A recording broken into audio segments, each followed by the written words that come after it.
Good evening, everybody. It's June 23rd, 2022.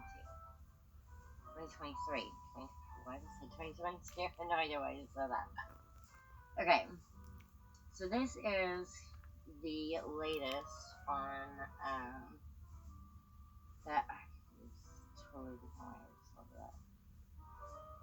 On the Putin war. Okay, this article is called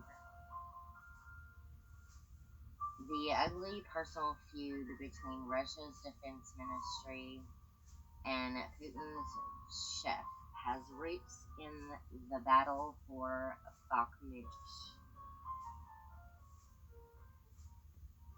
There's a picture.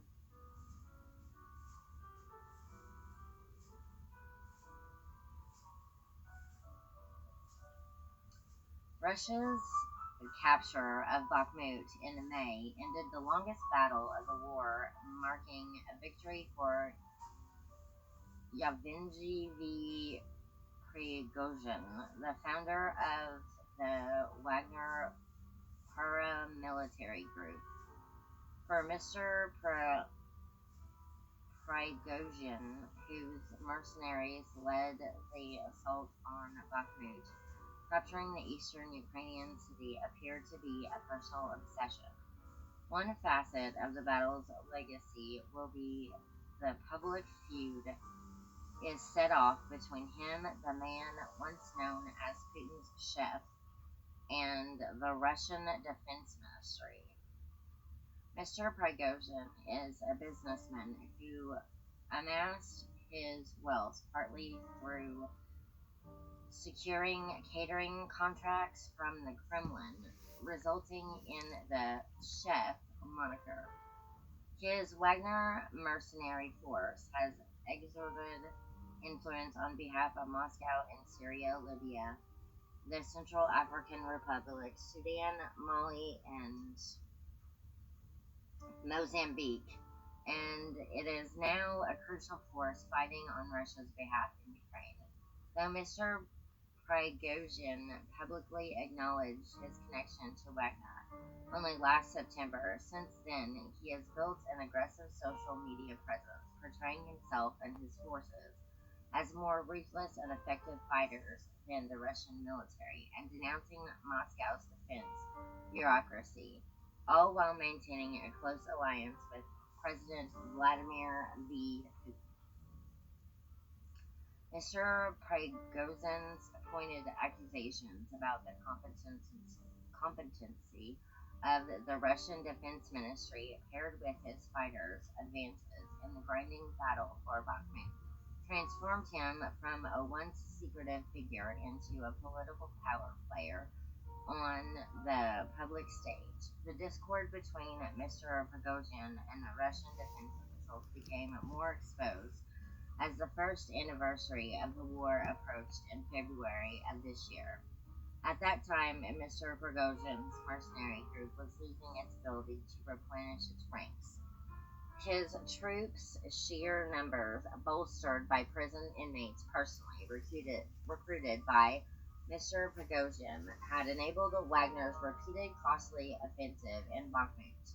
But news of Wagner's astronomical casualty rate was spreading to Russian penal colonies, and Mr. Prigozhin said in early February that he would stop recruiting inmates without giving a reason.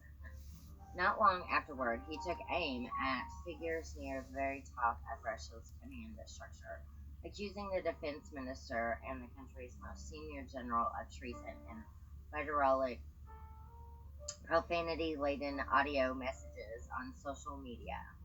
Mr. Prigozhin claimed that military officials were deliberately withholding ammunition and supplies from Wagner fighters in Bakhmut to undermine him, while he said Russian forces elsewhere faced failure after failure. According to a classified U.S. intelligence document that was leaked online in April, the dispute grew so bad that Mr. Putin became personally involved, calling Mr. Prigozhin and Russia's defense minister, Sergei K. Shoigu, into a meeting believed to have taken place on February 22nd.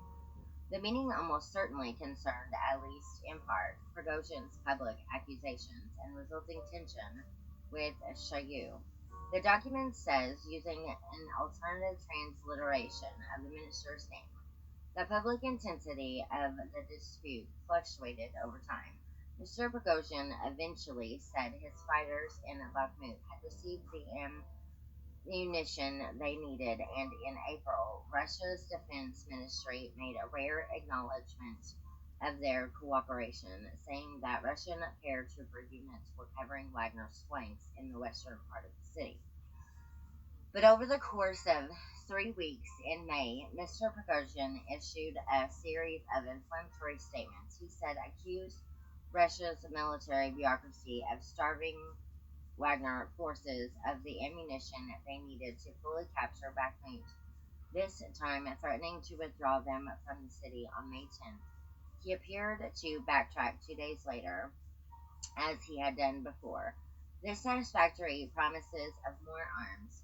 He undermined the Russian army's claims of a partial regrouping of its forces in the city by declaring it a rout, and denied a report that he had offered to betray the Russian army's locations around Bakhmut if Kyiv agreed to withdraw from the area.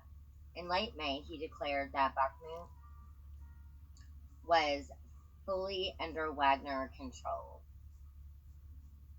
Kyiv swiftly denied the claim. Several hours later, Russia's defense ministry released a statement saying that the city's capture has been completed as a result of Wagner's actions with the support of traditional Russian forces. Despite the recognition, Mr. Prigozhin soon went back to lambasting Russia's military leadership, culminating in his allegations on Friday that Moscow's generals said amounted to a coup. Okay, so that is all for this video about Putin and the Russian Defense Ministry. If you like this content, like this video, or comment below. Thank you very much, and thank you for watching.